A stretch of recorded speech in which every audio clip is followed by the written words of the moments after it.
Welcome to the Mina Show featuring Lenny, the only NFL podcast where one of the hosts strongly prefers drafting players from Pitt because he likes Pitts. I don't even know if there are any. Oh, no, I know one. Bub Means, the receiver. Maybe the best name in the entire NFL draft outside of Kool-Aid McKinstry is from Pitt. I am joined today by someone who is not from Pitt and has never been on this podcast, which makes today a momentous occasion on the week of the NFL draft. Matt Miller, welcome to the show. I have been listening for so long. I'm a huge Lenny fan, obviously a fan of you as well, Mina. So it is an honor to join you. I'm very privileged to be here. Oh, I appreciate it. Well, it's a perfect week to have you on for the obvious reason, the NFL draft. But because the thing I want to do today is really just address the first round of the draft. We'll get into maybe things that might happen later as well. But I've been doing player rankings. We've been doing breakdowns of the quarterbacks, the defensive players, the skill players. We've been doing tons of mock drafts. But those mock drafts, Matt, have been about what we would do, what my guests would do. And now we're entering the realm of what actually will happen. And that's kind of what I want to spend today talking to you about is the biggest questions of round one. And I sent you a few. I think these are the ones that will sort of largely occupy us over the next 3 or 4 days or so. Some of them we might have a stronger idea about than others, but I'm pretty excited because as I was writing these and sending them to you, it occurred to me there's just a lot of chaos in the first round and a lot of uncertainty. Oh, yeah. Yeah. And as someone who makes mock drafts as a profession, that's really terrifying that there is so much uncertainty this year, but it's going to make for great TV, which is the other part of our job. And that's the really fun part is that there is, I think even last year, we knew so much at the top, like kind of knew like what was going to happen. It was somewhat predictable. Even like Houston trading back up, you heard buzz about that, hey, they really like Will Anderson. They would like to find a way to walk out of there with both players. And you kind of dismissed it as like, yeah, okay, sure. And then it happens and you can step back like, oh, wow, that actually worked. And I think this year there's much more uncertainty. Again, like we know Washington will take a quarterback, but which quarterback? And the whole Top Golf gate that's going on right now. And it's just there really is, even for those of us who pretend like we know what's going to happen, there's legitimate interest as far as what's going to happen. Well, you alluded to my first question, and I think the first big question, because there is no mystery about what will happen at pick one. The Chicago Bears are taking, unless it's the greatest smoke screen in the history of all time. Yeah, that would be actually incredible, but it's not going to happen. They're going to take Caleb Williams. So much so that we on NFL Live we didn't talk about Top Golf Gate, but we did talk a little about the Commanders, and I think it was Schefter who said that the Bears did not do a group date. They had Caleb Williams in for a dinner with like DJ Moore, Cole Kmet. Yeah. They're already like, they're so far in on Williams that they're already introducing him to everybody and talking about him integrating him into the team. So we are not going to talk about that. We're going to talk about pick two.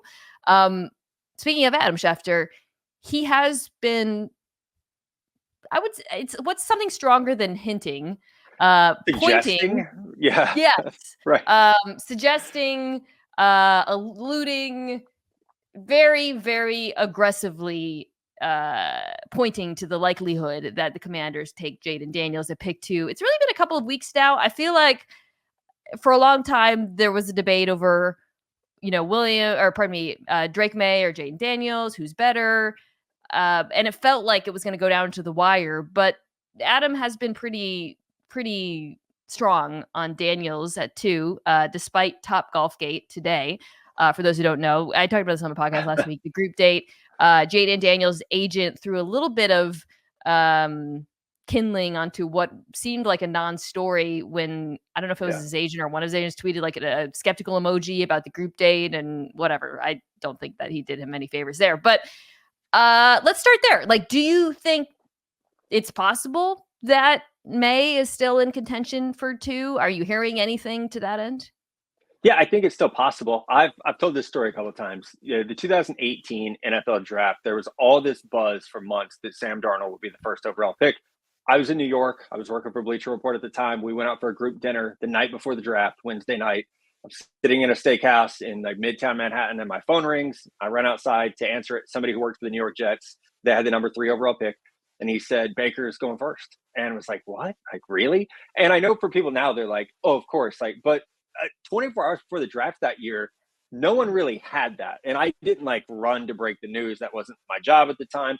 But it's so much information changes right up into the draft. And I think Bill Belichick even said this on Pat McAfee, of like 24 hours before the draft, things really start to get solid. So if Adam's hearing it, I trust Adam like with my life. Like if he told me something about me, I would believe it. You know, he knows everything. So if he says it, I tend to go that way. I will say this, like Adam Peters comes from the San Francisco 49ers organization. Yeah. When he and John Lynch got there, their big thing was no leaks. Like they were trying to lock down the Trent Baalke era of them telling, you know, people like me everything that they were doing. And so, that is a big part of what they're trying to do. So again, if Adam has heard it, I believe it. I have not heard one way or the other. I think you can connect a lot of dots to what they have on their roster with Terry McLaurin and Jahan Dotson. You can look at Jaden Daniels and say, gosh, that would be a really, really nice fit with how proficient he is as a deep ball thrower. They have some offensive line issues. You can look at what he does as a runner, and that just tends to make sense. But I would be lying if I said that anyone connected to the Commanders who knows what they're doing has told me what they're doing. I like the idea of Adam Schefter telling you, like, Matt, this is your birthday now. And you're like, I guess it's my birthday now, right. Or be like, your son stayed up past bedtime last night. Yeah, like, you're like, oh, he probably did. He was probably playing I'm Fortnite. believing Adam Schefter. It's like when you're right. I've had the experience where I'm at a game, not just football, any sport, and like I'll see something at Twitter, I'll be like, whoa, and I'm like, wait, no, I'm ahead of them. This is stupid. Right. Yeah. Who do you believe, your eyes or?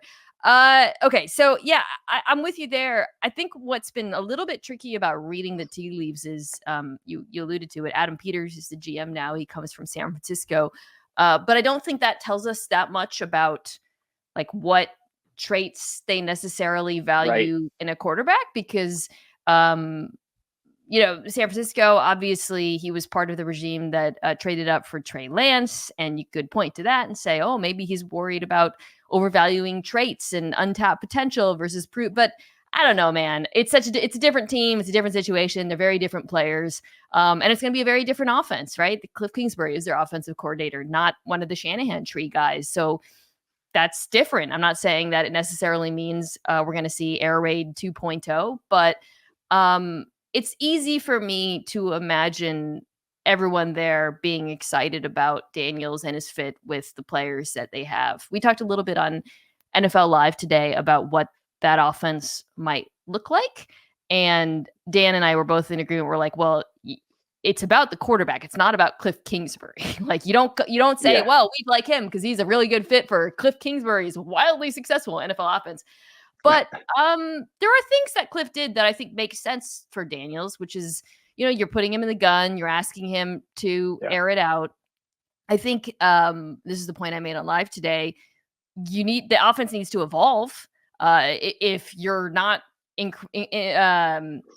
implementing a very robust quarterback run game, you're doing him a disservice. I would point to Philadelphia in 2022 as having a lot of as sort of a model, I think, for what you want to do with Daniels, which is more of that power spread attack where you remember they had so much success that year with Shane Steichen, where you get the numbers advantage because of Jalen. You get one-on-ones, you throw it outside. As you said, he's very good at that. They have good playmakers. So I think there's a path for Cliff and Jaden to work well together, but Cliff needs to get better at play sequencing, evolving his offense, and tailoring it to the skills of the quarterback.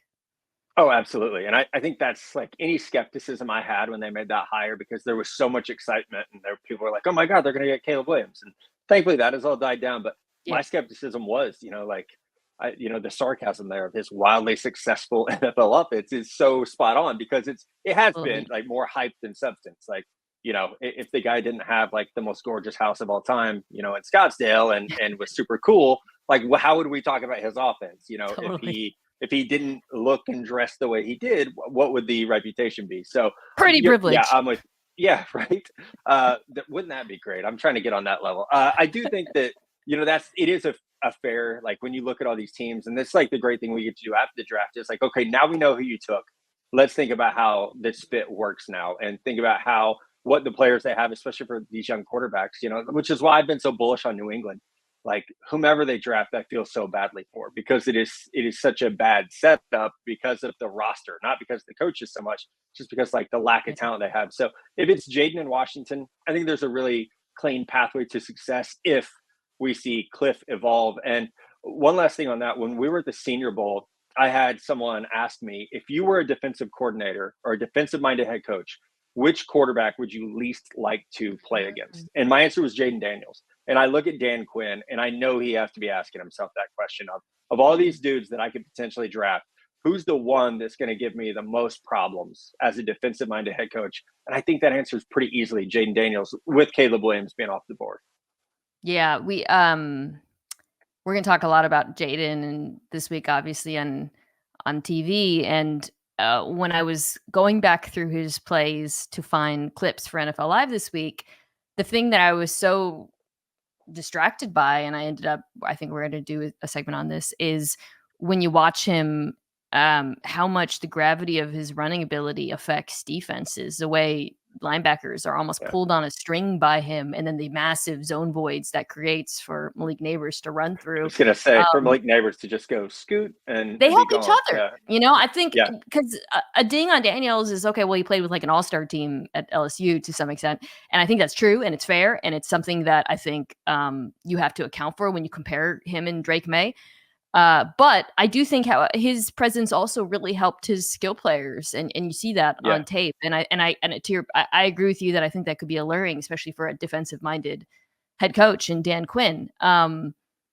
We'll see, or not. It's not set in stone. It seems likely. And if that does happen, I think that then leads us to our next question, which is probably the more uncertain question, I think. And this is the one that's really, I would say, going to most dramatically impact the first round, which is who trades up for a quarterback. So I'm looping both May and McCarthy into this scenario, although we'll talk about the other quarterbacks later.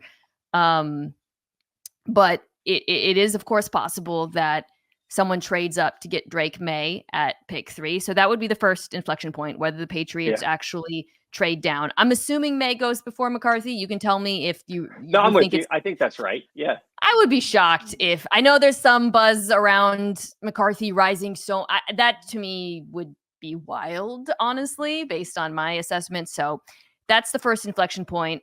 And do the Patriots actually trade down? And then the second one is who comes up and gets McCarthy. It feels like 11 with Minnesota would be the floor for him. So the question, Matt, is whether Minnesota trades up, whether they leapfrog the Giants, whether the Giants trade up, whether the Broncos, the Raiders, anyone else trades up. This to me is the question of the first round of the NFL draft. Yeah. And so I'm sitting here trying to do my final mock draft, which will run like Wednesday afternoon. And this is the hard part, is this right here is, okay, if New England trades out at 3, let's say the Vikings come all the way up to 3 and they take Drake May, who has all those connections to Josh McCown, and it would be a really good fit, right? So they take Drake May. Well, then who the hell is the quarterback for the Patriots? What do they trade back up? Do they try to, do they didn't try to come up to 5 to get in front of the New York Giants? And I've been told the Giants don't expect to draft a quarterback in the first round. They might be a team that would in the second round, but not necessarily the first, because they think they're all going to be gone by 6. And you mentioned the Broncos, they don't have a second round pick, and I mean, unless you're a huge Zach Wilson fan, you really don't feel like they have a quarterback there. And I wouldn't think that, I know you have a lot of smart listeners. I wouldn't think there are any people out there who are like, man, this is Zach Wilson's redemption tour. So there are so many of those, as you inflection points or dominoes that have to fall. I feel like New England is that first one. It does really truly start with 2, because I think what Washington does informs what New England then does. And if they're willing to move out or stay, I think they would stay for Jaden Daniels. I think the idea of getting out would be if you had the same grade on Drake May and JJ McCarthy, and you feel like you could slide back a little bit and still get one of them, that's great for team building, because you can get some extra draft capital, which they so badly need to refill this roster. But it's all this weird guessing game of, if New England slides and Minnesota comes up, then, do you jump back in front of the Giants? I feel like you almost have to at that point. I think yeah, right. That's the question, though, right? If I think the most likely outcome is New England sticks at 3. So let's say they stick at 3 and they take Drake May. So this is now the JJ McCarthy watch begins. I think Yep. the question here is, does Minnesota have to jump the Giants? Because the Giants will take him if he would they take him if he falls to 6? Because if they won't, then who's Minnesota competing with between 5 and or between pardon me, 4 through 10 because they're at 11. Yeah. Like so it's almost like a game of chicken with all the other teams. Like how much do you actually have to give to go up and get JJ McCarthy if the Giants aren't actually going to take him at 6? Yeah. And so, like, if you are the Vikings front office, that is your mission right now. It's like you're calling everyone you know in every favor ever and saying, do you think the Giants will take JJ McCarthy if he's there? Because you're right. If not, you're just kind of guarding your flank. You're making sure no one jumps you at 11 is really all you're trying to do, which, you could probably put the word out of, hey, we'll match any offer. If somebody's trying to come up, if you could call the Falcons at 8 basically and say, we'll match anything if someone tries to jump us. If Denver tries to move up, we'll match it or we'll best it to give you this pick. So that's I think the underside of the draft that is so fascinating. And it's like most of the phone calls I get this week are teams asking me that, like, where do you think this player will get drafted? Or agents asking me, like, where do you think this player will get drafted so that they can set expectations basically with their clients. But it is a lot of teams who are saying, like, where do you think Malik Neighbors goes? It's like, well, I think he'll go here or here, basically. And everyone's trying to piece together this map of where these prospects are going to go. And a lot of it is for that trade up material, of if you're Minnesota at 11 and you feel like the Giants are out of it, you might not have to give up that extra first round Right. pick that you have. I think to move from 12 to 6 last year, the Cardinals gave up a 2 and a 5 and got back at 3. So it was like 12, a 2, a 5, and they got 6 Great. and a third. So If yeah, you're the like, Vikings, we'll do that's that all great. day. Yeah. Yeah, Yeah. and you still have pick 23 to get, whatever else you need, a corner, or a defensive tackle. So I do think, like, as we go through the draft, it's going to be so fascinating with each pick to see the ramifications that they have, because it changes so much every 10 minutes. Let's move outside of the realm of what might happen, which is like kind of what we're talking about, and just actually talk about what we would do. Because I do think a lot of this, the more I think about it, it's weird. The Giants are kind of like the sleeping giant, no pun intended, of this draft, because how they view McCarthy, I think really affects, as we've been discussing, so much before them and after them. But I haven't gotten any indication. I mean, you really haven't been that many um, little breadcrumbs about it. So Right. not about what they should do.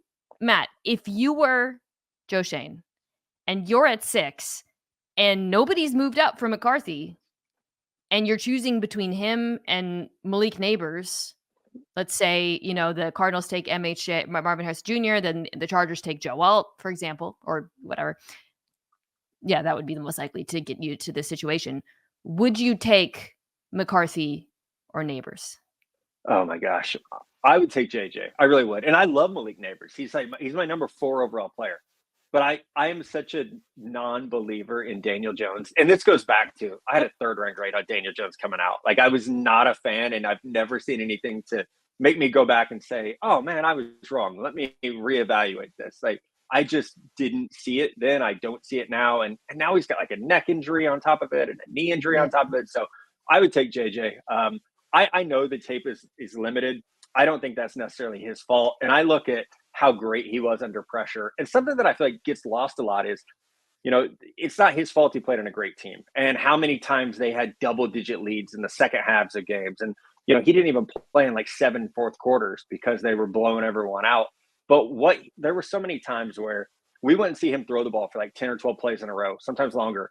But then it would be 3rd and 6. They would be like, "Hey, JJ, we need you to make this throw." And he would do it consistently. So I kind of fell in love with that part of his game of, sure, like, you don't get to see it a ton and you have to watch a bunch of games to see, a big group of NFL's type throws, but his like composure in those moments really won me over. So I think it's going to be a process for him, but I'm such a big believer in the person and the poise and the type of competitor that he is that I would feel comfortable taking him and saying, like, this is going to be our guy, especially in that situation.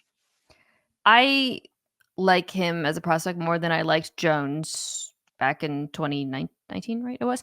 And I think the biggest point of differentiation for me is how he manages a collapsing pocket, which there will be a fair amount of those in New York. Yep. He just has a better feel for pressure than, I mean, this has kind of been a ding on Jones for a long time, is, a guy's bearing down on him and it's almost like he has like a blinder on. He just doesn't see it. And I think McCarthy, you get an upgrade there. You're also apprehensive about starting Jones this season or playing him because of the injury guarantee. You can cut him loose next year, but he's got big injury guarantee, and I know New York doesn't want to trigger that. I think my concern, and I don't think there's any good answer. I do think the adjustment will be really rough, going from that Michigan offense where they were just dominating to playing. I mean, if they take him at 6, there's just no wide receiver 1. I mean, you can get maybe his teammate Roman Wilson in the second round. There's a lot of really talented players, but it's still a pretty inferior skill group compared, certainly on a relative basis, and to the rest of the league. But you just don't know if you're going to be in position again to take a quarterback. So I think I might do it as well. I don't know. I guess I'm hemming and hawing a little bit because it's like Neighbors is so obviously what they need, but you need a quarterback as well. So, and it's tough because, not to get so far ahead, but like next year's group of quarterbacks doesn't look very good as of right now. And I know that'll change, and there'll be some guy like we'll all fall in love with Carson Beck over the next year or something. But right now, there's not that alpha guy that you're saying like, hey, maybe we tank for this player, or maybe we roll out a Drew Lock for a season so that we can get this guy next year. So it's almost like, right now I would take JJ McCarthy over the field for next year. I have him at 19. I'm not the biggest JJ McCarthy fan on the planet, but I think he's a better player and his future is brighter than the guys we're looking at for next year. All right. The third question I have is also about the first. Well, we'll see, I guess. The question is, where does Rome Odunze go? So I think this is fascinating because, I mean, I've seen mocks that have Harrison Jr. and Neighbors, different orders, landing in different places. But I view Odunze personally as the most interesting player in the draft because I could see a world in which he is taken in the top 6, even if teams view them that high. I could see a world in which he drops outside of the top 10. But if he is taken in the top 10, and it's not, let's say Harrison Jr. and Neighbors are off the board first, really, you would either need Odunze to go at 9 or 10 to the Bears or the Jets, or the Falcons would have to trade down, which for a team that wants to leapfrog those players because they love Odunze so much. Yeah.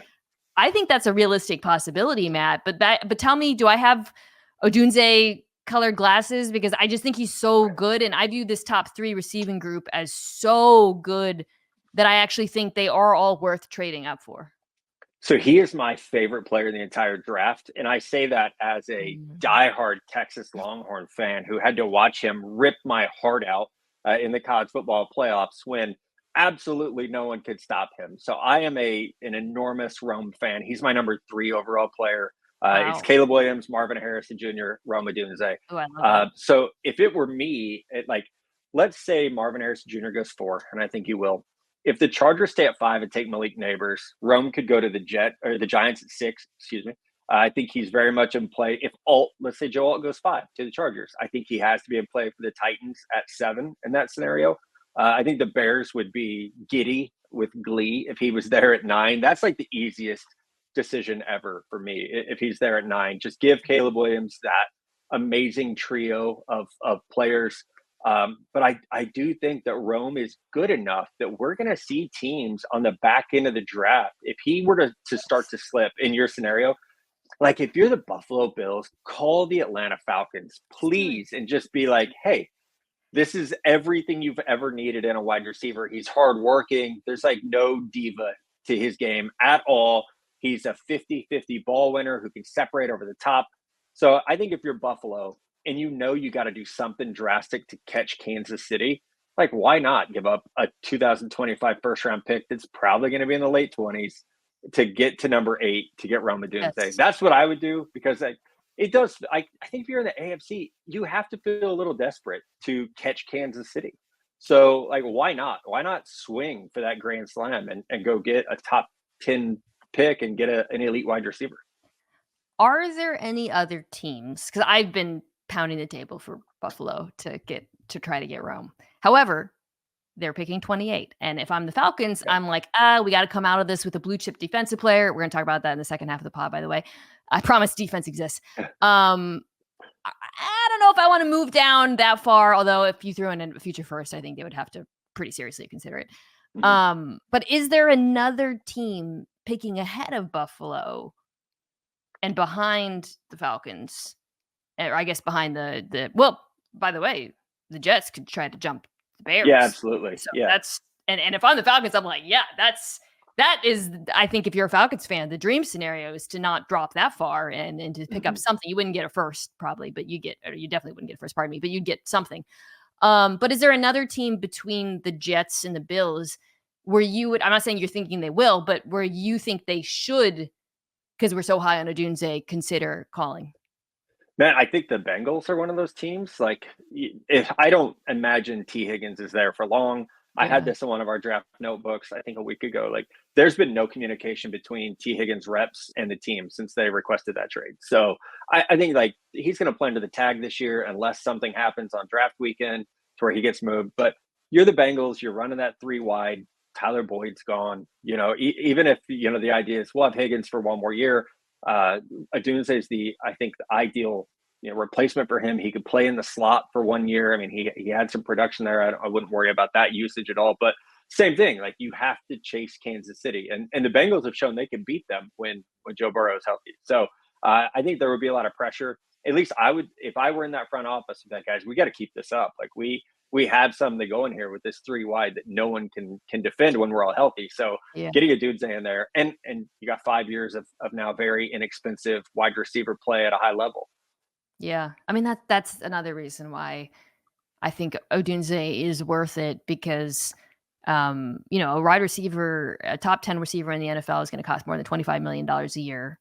Yep. Plus, that number is not going down. If he, and I believe he has that in him to be an immediate contributor and be a top 10 wide receiver.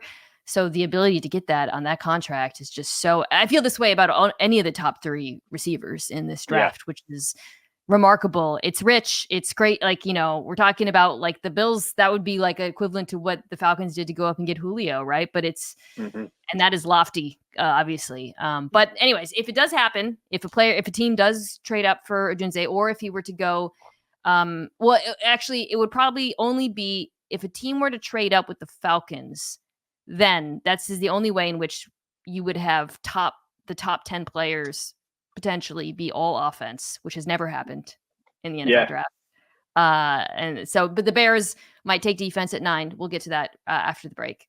Why should you bet with Caesars Sportsbook? 2 words: Caesars Rewards. Every bet brings you closer to the types of benefits only Caesars can offer: hotel stays, VIP experiences, sports and concert tickets, and more. It's not just an app, it's an empire. Okay. My 4th question for you is about defense. Is Dallas Turner actually going to be the first defensive player taken in the draft? I've been asked this question a lot this week by people who have like vested interest in this. If we had talked 2 days ago, Mina, I would have said, yeah, definitely. I'll go 8 to Atlanta. As we are sitting here now, I think there's a 50-50 shot Byron Murphy from Texas is the first player off the board. So not to spoil, my mock draft that comes out Wednesday. Please still read it after you listen to this podcast. But that's the way I'm leaning right now. And I think Atlanta at 8, Chicago at 9 are certainly teams that if the wide receivers are wiped out by that point, I think you could see, and with Atlanta, you don't even need the receivers wiped out because they surely cannot take another offensive skill player in the first round this year. But I look at Raheem Morris coming from LA. where that defense ran through the 3 technique. And Grady Jarrett has been a fantastic NFL player, but finding his He's his replacement would club. be very important to me. Everybody brings Right. up Grady Jarrett when they talk about Byron Murphy. It is. Yeah. So just get the next one. And and again, probably a little bit of a Texas homer here, but Byron Murphy is fantastic. And I would not be shocked at all if he's the first defender off the board. You're not a homer. Yeah. Or, I mean, you might be, but I agree. He's awesome. He is such a good fit for the Bears, by the way. When you mentioned that, my mind got spinning with that 4-3, and they just don't have a player like him, a truly penetrating deep 3 tech who can push the pocket, who's got great strength. Despite, I mean, the Jarrett comparison is because despite his size, he's a little undersized. He's able to use it so much to his advantage to gain leverage over offensive linemen. He's really, really, really solid against the run too. He's so athletic. He's got a decent set of pass rush moves. It makes sense for Chicago at 9. My preference would be to take Odunze if he's there, but he might not be. I think Atlanta's tricky because they really need an edge rusher. Badly. Very badly. Yeah. Very badly. But I don't think personally Turner is so much better than Latu and Verse that if I'm Atlanta, I would not turn down a trade down if I could get one of those players and accumulate decent draft capital. Turner's been a tough one for me, man, because I wanted to like his tape so much more than I did. And I think the promise of him, I talked about this with Deontay Lee, is his age, the potential, the athleticism. Yep. And I think you can absolutely make a case for him to go as a top edge. But he's not, it's not Anderson Jr. or, one of the no-brainers of the last few years, which there haven't been that many actually, which does make it a little. It's not Aiden Hutchinson even. I would take Hutch over, and maybe that's obvious because he was the number 2 overall pick. But yeah, there's not that. You don't watch his tape and you're convicted about it. It's like you see where it could be, but not necessarily. He's not there yet, basically. Yeah, I think it's going to be really interesting. I think whether he goes and Murphy Jr., a lot of it is going to follow off of our first discussion, which is what happens obviously with the quarterbacks and the receivers, because all these teams are trade down candidates. And then it becomes, okay, well, how many of these defensive guys actually go in the first round in the top 20? Because the players I've just mentioned, Latu and Verse, I could see them going in the middle. I could see them falling to the 20s. I don't know where Johnny Newton is going to go. I've seen him out of the first round on a lot of mocks, which kind of blows my mind because I love the player.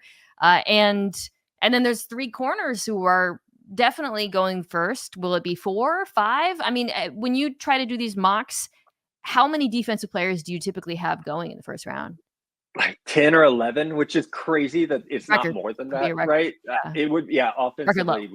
I think we're trending in that direction. I mean, you mentioned it. And I think with the edge position, there's such this idea of, well, we'll wait. We'll wait for, Chris Braswell or Adisa Isaac or, Chop Robinson, maybe even at the top of round 2.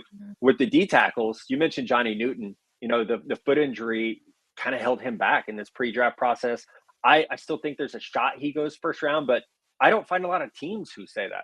I think he should. The tape says he should, but you don't hear that very often. It's more like, oh, he'll go top 40, And so it does feel like 4 corners, probably Terrion Arnold, Quinion Mitchell. I think Cooper DeJean goes, and then maybe Nate Wiggins, maybe Kool-Aid McKinstry. So it is tough to find a fit. And sometimes I'll be doing a mock draft. Like, well, that was my 8th wide receiver coming off the board in the first round. Is that right? Or hey, there's 7 or 8 offensive linemen going in the first round. That doesn't feel possible, but it really, truly does, because the tackles are so good and the receivers are so good. And you throw in a tight end in Brock Bowers and 4 or 5 quarterbacks, and really quickly you're at 21 or 22 offensive players. So that is the difficult part. And with the edge guys, we could kind of poke holes like we did with Turner. You could poke holes in Chop Robinson. He had 6 sacks in college. You could look at that, or with Latu, who I love. You could talk about the injuries, and With Verse, he's a little bit stiff at times and isn't an elite tester. So there are different things where you could almost talk yourself out of those guys at times. I'm looking at the first round right now, the teams, and what jumps out to me, Matt, is like so many of the teams that could go defense also could go for an offensive lineman. Right. You know what I mean? Like I look at a team Right. Yep. like Tampa. I'm like, Tampa really needs an edge rusher, but if like Graham Barton is there, if there like there's just, Detroit is a team. I think corner edge seem most likely. So, but they could trade out for a team that wants to jump in and grab an offensive tackle. Like which of the teams do you think will most likely go defense? I mean, we talked about the Falcons. They're the most obvious one. Yeah, I think Jacksonville probably has to. I think corner makes a lot of sense for Jacksonville, which that might be where the first corner comes off the board. Like they're so hard to slot this year as well. I think the Rams are interesting at 19. They've drafted really well, especially outside the first round. Obviously, they don't have first round picks ever, but I think the Rams could be they could be that landing spot for a lot too. Him being local, they probably have a little more comfort with the injury history. But like after that, I'm with you. I look at Green Bay or Philadelphia as two teams from surely they'll go corner, right? They have to go corner, but Howie Roseman's never drafted a corner in the first round. So it's will they actually go corner, even though it feels like they almost have to, but both those teams, they value the trenches so much that it's almost, you're almost predicting that they'll draft away from where they really need to, just because it's so ingrained in their DNA as a front office. Yeah. And then you got a team like Minnesota that should go corner, but if they go up and get a quarterback, they won't be picking at 11 or 23. Which the Chargers could go corner if the Chargers are the trade destination. Their corners are. I know they added Christian Fulton, but their corners were awful last year, so they could definitely go there. Vegas is one. I think Denver and Vegas are very fascinating to me because I think those are two teams that really need blue chip defensive players. And like Denver at 12 is a team where, let's say Turner goes at Atlanta. Those are two teams where I would think Jared Verse or Latu would be in strong consideration. And then Vegas, they finally have the defensive line solidified, but they still need corners. So then you're looking at Terrion Arnold or Quinion Mitchell there. But those are quarterback teams. So it's like if they don't take a quarterback and tackle teams, Garrett Bowles might not be long in Denver, and the Raiders need a right tackle. That's what I run into with those teams every time, because I love Jared Verse, and I think he should be a top 15 pick. When I do a mock draft, I'll get to that spot and be like, wait, I don't have Jared Verse going yet. But I can't talk myself into, a defensive end in that spot over a tackle, just because the premium at that position. And there is a drop off. This tackle class is really good, but only good at the top. There is a pretty significant drop off after, you mentioned Graham Barton. He's going to get moved inside, so after Amarius Mims and Tyler Guyton, there is a significant drop off. So it's it feels like everyone will take the tackles early because they know we're going to be able to get better depth in the second round on the D line. Is there a defensive player to what we're discussing in terms of how somebody's going to drop? Well, probably more than one really good player is going to drop just because of the way the offensive players, the strength, the way the board's shaking out. Is there a defensive player where if he drops outside of that top 20, 21 or whatever, you feel like some team is just going to get an absolute steal in him if he drops? Because we don't know, but I'm just, if it happens. Yeah, I think Terrion Arnold would be that player. He's my top corner, but talking to teams, you don't get that a lot. You still get a lot of love for Quinion Mitchell. There are some teams that have Nate Wiggins as the top corner, and corner always comes down to preference and scheme fit so much. We even saw that last year, with the conversation around Deontay Banks and Emmanuel Forbes to some degree. But I think Arnold is he didn't test super well. He was kind of a 1-year wonder at Alabama. So I think there's a little bit of hesitation on that. I don't get it. I think the film is fantastic. He's physical. He's really aggressive. He's great at the line of scrimmage. But he would be that guy where I could see teams going for the speed of Quinion Mitchell and Nate Wiggins over him. And, we're seeing him be the third corner off the board. And he's going to be such a stud if that happens. I love Terrion Arnold. It's because you like Devin Witherspoon, and he's got that dog in him. He's got that dog. Exactly. He has so much juice as a player. When he arrives, he makes receivers feel it. He can press. He's physical at the line of scrimmage. He can play man. He can play zone. I think he's got the testing. I don't know, but I know Quinyon Mitchell's a freak athlete, but Arnold has the fluidity, I think, to be a truly good man corner in the NFL. He can play zone too. I think if Jacksonville goes Mitchell at 17, that seems like the first obvious corner spot. It would have been the Colts need a corner, but I feel like they got to go offense. We'll see. Yep. Then I think some team, I'm looking at the board to see where Arnold might go. I mean, I'm seeing Pittsburgh at 20, Philadelphia at 22. If he goes to Philly, that's unfair. Like, I mean, which I know we say that every year with Philly, but yeah. No doubt. Okay. Next question is something you kind of hinted at. How many receivers will be drafted in the first round? I'll just say that. So we know the top 3 are going. Brian Thomas Jr. It seems like a no doubt first rounder. I don't know exactly where his floor is in the draft. I mentioned Indianapolis. That seems like a pretty likely destination. It makes a lot of sense for what they need. Are there any other teams that you would see as possible Thomas Jr. destinations before we get to the other receivers? Yeah, I mean, the Colts are certainly in play there. I think you have to always, the Saints should go tackle, but I think they definitely could go wide receiver opposite Olave. The Bengals, we talked about the Bengals could. I was told, don't rule out the Rams, which would be kind of crazy to me. I like their wide receiver room, but, and then Pittsburgh traditionally doesn't draft wide receivers in the first round, but, they do need another option in there. So it's kind of like we talked about with the defensive ends where, see a lot of teams that could go receiver, but they also have another need that might jump that.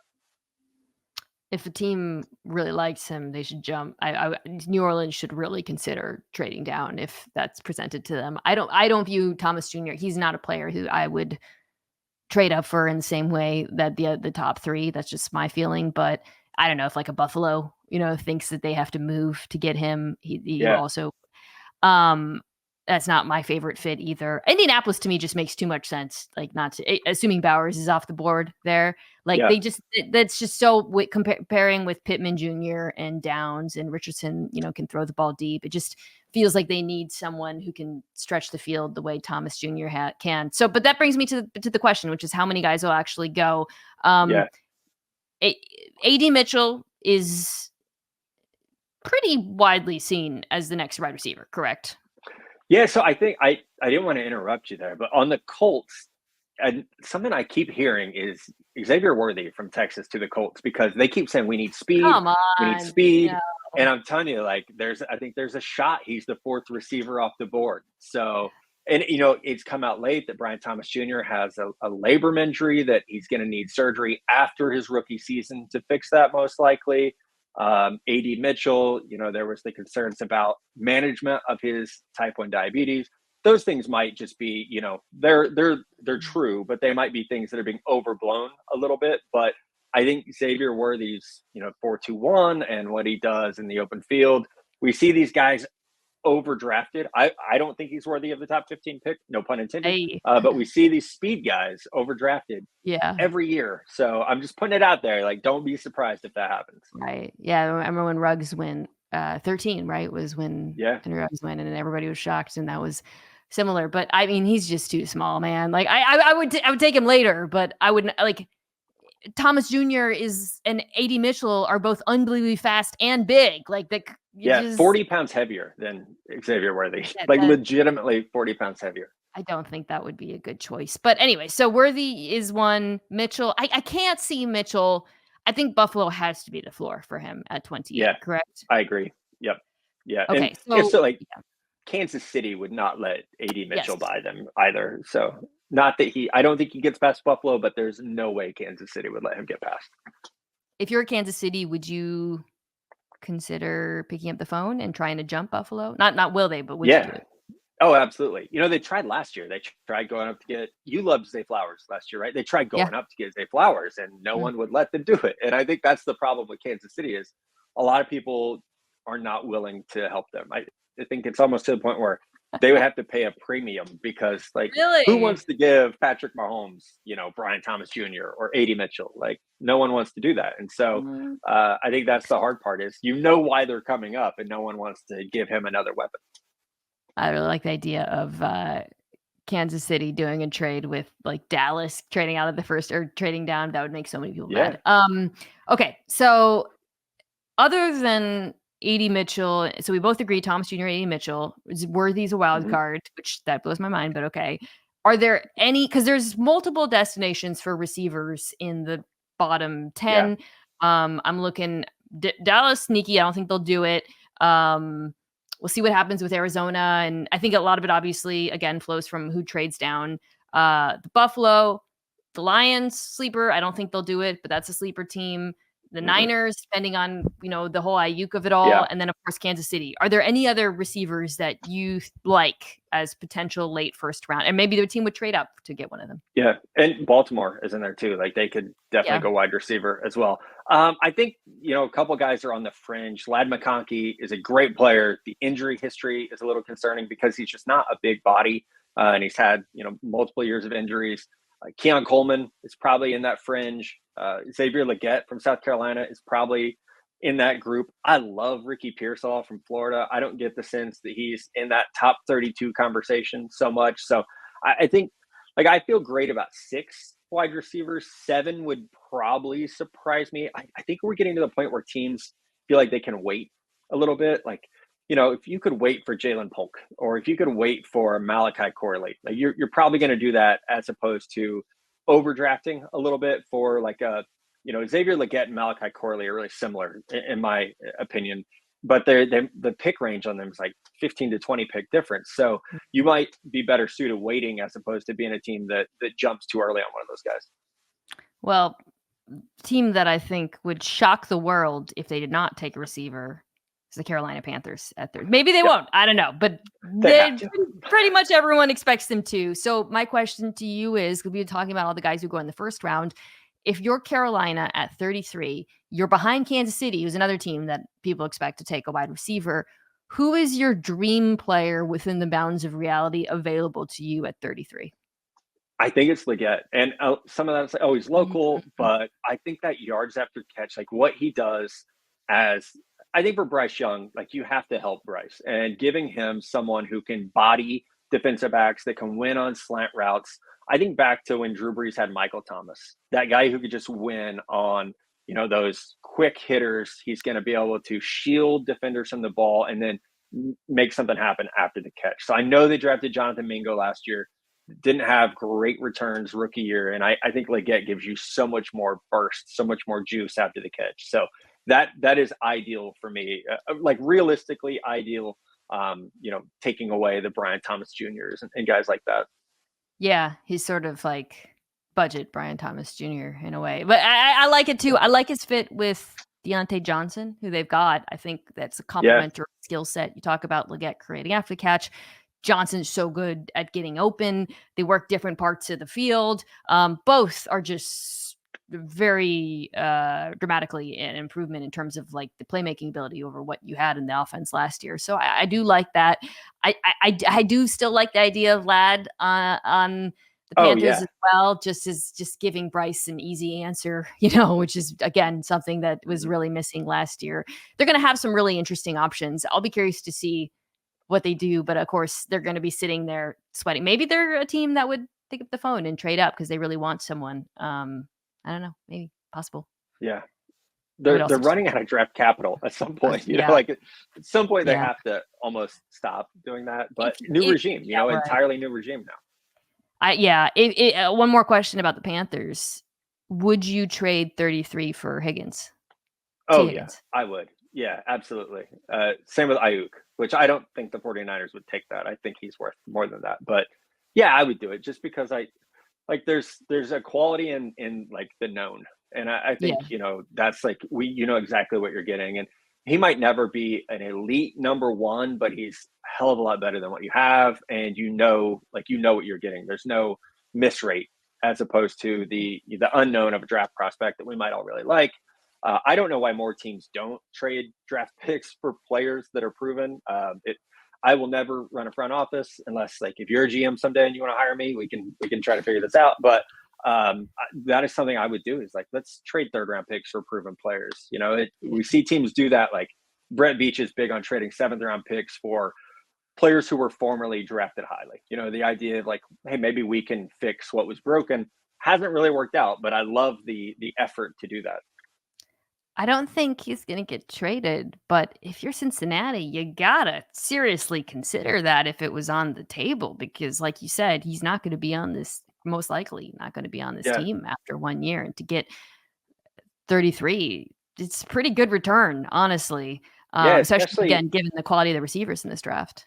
and like, I guess your best case scenario is you're going to get a comp pick, which would be a late third at best. If Unless that, you're going to try to pull off the tag and trade thing, which we did see a couple teams do this year, but I feel like that diminishes the return as well, because and even in this scenario, you're trading a guy who immediately needs to get paid. I understand that, but I think now, like, the value is not going to get any better than it is right now. yeah. All right. Well, speaking of trades, my last question is about, again, the end of the first, and I posed it this way: is anyone going to trade back up to second end of the first round, probably the end of the first round, for Michael Penix Jr., Bo Nix, or I wrote, or an offensive tackle, because I was looking at the draft and it occurred to me a team might want to jump those teams at the end, like Washington, it comes to mind. But let's start with the quarterbacks. So my question assumes that they don't go in the middle of the first round. I have seen mocks having them, go 12, 13. I still don't believe it, Matt. What do you Same. think? I'm the same way. I just hear it too, and I'm like, God, really? Like, and I tweeted this or posted this today. It's like, I feel like every year we're kind of fed an extra quarterback in the first round. It never happens, and like last year it was Will Levis. The year before that it was like Malik Willis. Like, it's just every year there's the extra, and it doesn't happen. And so maybe I'm just becoming old and skeptical, but I don't see it either, unless it is that, that trade back in that you were talking about. So if that were to happen, I think it would be one of them. I could see, so I've mentioned, I think you and I have talked about on NFL Live, the Raiders and Penix Jr. being a good fit. So that's the team I would look to. But again, I don't think it would be pick 13. I think they would go either offensive tackle or, corner or whatever, and then they would jump back in to the end of the first. Are there any other teams that you think might do that for either of those two quarterbacks? Yeah, I think the Raiders are a good one. That's, I think, the obvious. I would also throw the Giants in there, which they have Seattle's second round pick because of Leonard Williams. So they're at 47. The Rams are at 52. The problem is these teams are like middle of the second round. And so it's much more difficult to imagine, that trade to go all the way back up to, 24, 25, wherever you would need to get. I think it might be more likely that we see them move up in the second round, like call New England at 34 and make the switch there. I think Washington, if you're talking about the team that could make noise in moving back up to get a tackle, they have picks 36 and 40.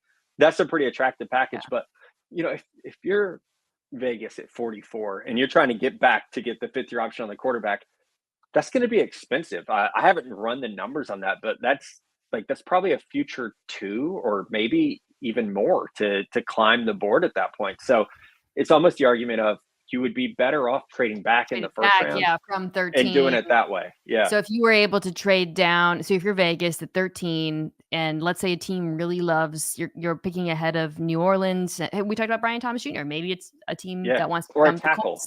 Or for a tackle, you'd be jumping New Orleans, which a lot of folks think will take an offensive tackle with the Ryan Ramczyk injury news. So let's say, so again, but what if it is the Bills who want to jump Indianapolis for Brian Thomas Jr.? So you'd be going back to 28, something like that. San Francisco, I like that one. That one makes sense. That would be Buffalo, cool. And for Buffalo, you're not giving up as much, to go to the top 10, and you're still getting a premium wide receiver. I could see, it probably won't happen, but the Niners at 31 are a team where if they really liked one of the offensive tackles, maybe there'd be a willingness to jump up and climb, leapfrog New Orleans and Seattle and Cincinnati, all potential offensive line destinations. Maybe they like Troy Fautanu, for example. So they jump New Orleans. Vegas moves back to the end of the first round, thinking that they can get one of the quarterbacks there. Yeah, I feel like 4 will go in the first round, but Same. maybe 5, maybe, I don't know. I keep seeing people I really respect say 6 quarterbacks could go, No, and I feel it won't be 6. It will not be 6. 6 is crazy. I also feel like there should be some buyer beware after we look at the 2021 draft class that is now everyone but Trevor Lawrence has been traded 3 years later. I would think, and I like Michael Penix. I like Bo Nix. I think they have some limitations where I wouldn't feel comfortable using a first round pick on them. But I've had it explained to me numerous times. There's no such thing as a second round quarterback that you hit on outside of Jalen Hurts. You know, it's very, very rare to hit on a second round quarterback in this day and age. It's like you're good enough to go in the first, or you're a surprise, day 3 Brock Purdy type player. Yeah. Where have you heard Bo Nix linked with any teams? Because we talked about Penix and the Raiders. Just Denver? the Rams. Yeah, like the Rams in the second round. There's a connection with Les Snead and his dad and Bo Nix's dad to some degree. I don't know that he fits. Like I always think about Sean McVay looking at Jared Goff's arm strength and being like, nope, that's not doing it for me. And all the things I like about Bo Nix, his arm strength is not one of them. And so I have a hard time connecting Sean McVay with that. I would think, how do you go from Matthew Stafford's arm to Bo Nix's arm? But, they took Stetson Bennett, who does not have great arm strength either. So maybe that's, one of those cases of we're overthinking their type a little bit. But no, it's hard to find a fit outside of Denver, but they don't have a second round pick. And that's the other hard one. Yeah, he would need to drop. Gosh, that is a okay. lot. Like you need to drop a lot. Yeah. Yeah. Oh man. I am so excited to see how all this shakes out. I think it's going to be absolute chaos. And I'm excited to talk to you about it over the coming few days. We're both going to be in Detroit. We are both going to be joining our friend Field Yates for his live draft pod on Wednesday night. But we will also be on set on Thursday and Friday. Matt Miller, where can folks check out your work this week? ESPN.com. It's probably the easiest place. I'm probably like you. I don't even know my actual schedule for the week. I'm going to show up and go where I'm told. So I'll do my best to tweet out where people can find me. But I will be with you Wednesday night for the live podcast. Okay, so I don't do mock drafts, and my mock drafts are what I would do, whatever. I'm not in the prediction business. But let me go on record with a top 10 prediction here, just so I have it. And if it actually ends up turning out this way, I will look really smart. Okay. Caleb Williams, 1, Bears. Washington Commanders, Jane Daniels. New England sticks, takes Drake May. Marvin Harrison Jr. Arizona Cardinals stick and take Marvin Harrison Jr. Pretty chalky. 5. Minnesota Vikings leapfrog the New York Giants to take JJ McCarthy. Chargers trade down. 6. Giants take Malik Neighbors. 7. The Titans take Joe Alt. 8. The Atlanta Falcons stick and take Dallas Turner. I know we were talking about a trade down. I'm just saying I think they're going to stick and take Dallas Turner. 9. The Bears, ecstatic. Rome Odunze. Perfect. And then the Jets go Brock Bowers at pick 10. Okay, I swear on this. I pulled up the mock draft I'm working on for Wednesday, and it was the exact same. So now I have to change my mock draft. Let's go. No, either we're going to be wrong together. If you're wrong, we're going to be wrong together. Okay. I'm saving this to only post if we're correct. Thank you. Yes. Yeah. All right, Matt. Thank you so much for coming on today's show. Thank you, as always, to our terrific producers at Omaha, Kirsten Sobecki, Anthony Jimenez, Owen Saylor, Jack Foster. You can check this out on youtube.com/@MinaKimes. It also airs on ESPN2 on Thursday afternoons. And if you want to listen ad-free, check out the podcast on Amazon Music. Otherwise, I will be back on Monday right away, recapping NFL Draft.